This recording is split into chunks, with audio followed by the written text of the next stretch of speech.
Hey everybody, how's it going today? It's me, Captain Energy, and today we're going to take a look at the LM Drum by request. One of my subscribers requested information on how to use looping. I'm assuming that they meant the one on the sampler here, how to loop a sample, so I'm going to explain that right now. If there are any other questions, hit me up in the comments. I'll be glad to try and hit up whatever topics you've got in another video. If this kind of content is helpful to you, don't forget to subscribe to the channel so you will get these videos and learn more and more about your equipment with me. I would really appreciate it if you would subscribe and turn on the alerts. Let's get into this. All right, first off, if you've seen the other video on how to sample directly to the LM Drum, I can put a link to that up in the corner here. If you have seen that, you'll know how to bring a sound in. I already went ahead and brought a sample from my JT Mini in, and I've mapped it to my congas.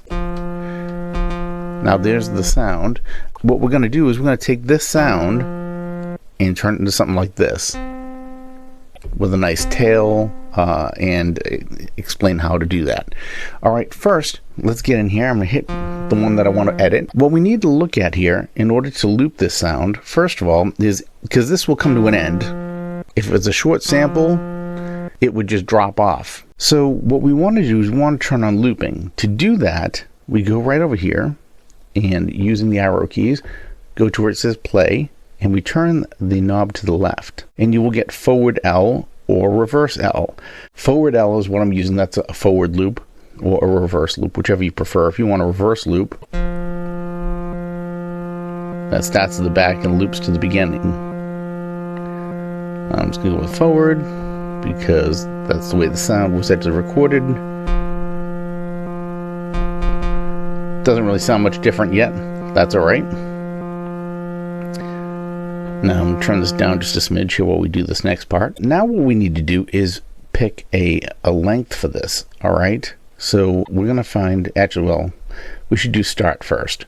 What we want to do is we want to find a spot where you can loop this, where you get short, not too far from the beginning, but where a loop would be a good place to put, where it would be a continual loop and sound right. Like if I go right now, I'm going to turn the volume back up here. You can hear that click. We don't want that. And that's because right now we're at a place where the sine wave does not meet evenly. Usually you want your sine wave to, like, if you look at my fingers here, sort of like that. In some cases, when you're making these loops, you'll get this. And that's where you get that click. One is going up, one's going down, one's kind of in the middle of its way down. You want to try and find somewhere where they meet like that in the middle, okay? But now, in order to do that, what we've got to do is we've got to go to the to loop right here on the right. I'm going to turn off this looping for a second so we can talk. There we go. All right. We need to basically pick a loop point with the loop knob here, but we can also set a length, so we're not using a giant sample. So I can go right here and we can go, okay, well, we don't really need probably that much because it sounds pretty much the same, right?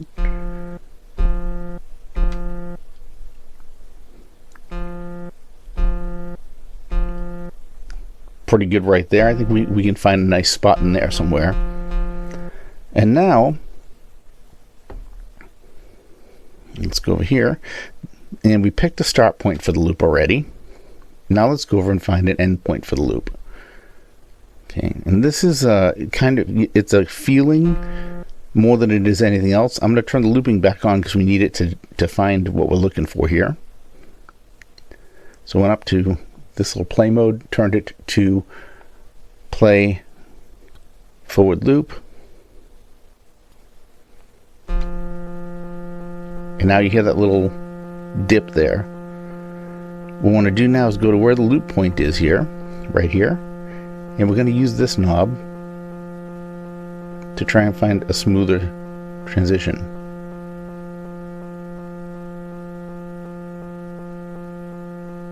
I feel like we're close there. If you hold down tap, here we go again with the tap button, this will reduce the amount your knob turns. The percentage changes in smaller increments right here. You'll see that. And that will let you find kind of fine tune it a little better.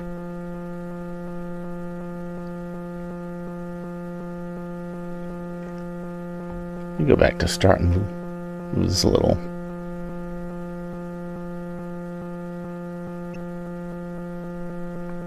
This is a little fiddly, this part, so I apologize.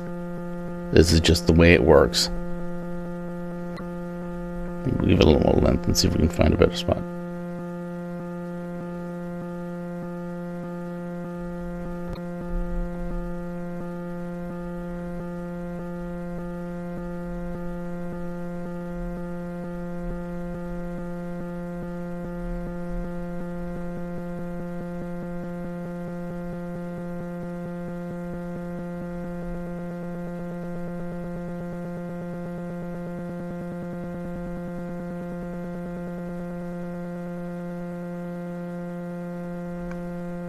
That might be it right there.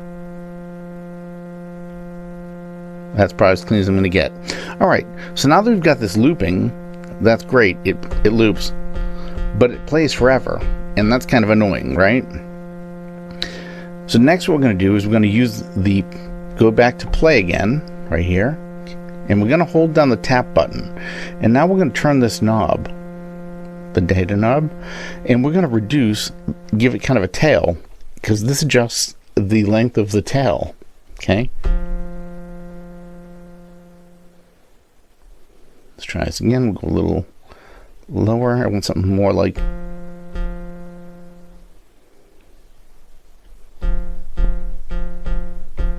there we go.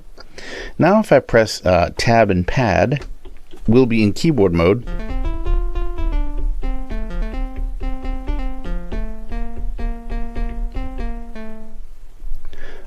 What you want to do also is go over to tune, and let's see, that's a C. I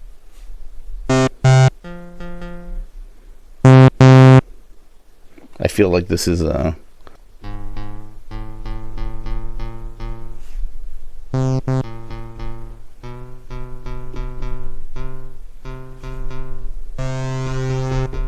okay, so it's actually not too far from 0.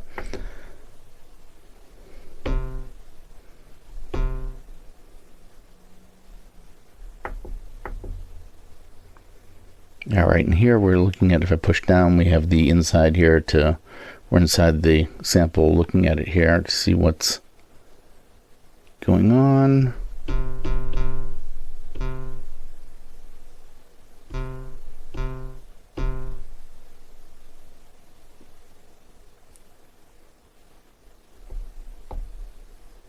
Now you can add some distortion if you want. That's your call. I'm just going to leave mine kind of clean.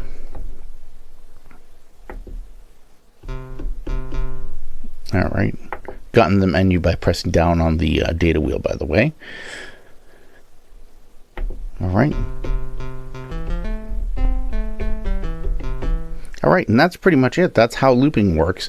No, it's not touchscreen. Touchscreens have ruined me, I gotta tell you. Alright, so, but yeah. So if we get in here and we look to see what other options are, we have forward loop, reverse loop. Like I said, we have play reverse. This will just play it backwards. You don't necessarily need to use the looping unless you've got a really short sample or you want something to loop. That's your call. If you want something to loop and play through as a loop, you can use that there. Or you can just have a regular good size sample like I did and just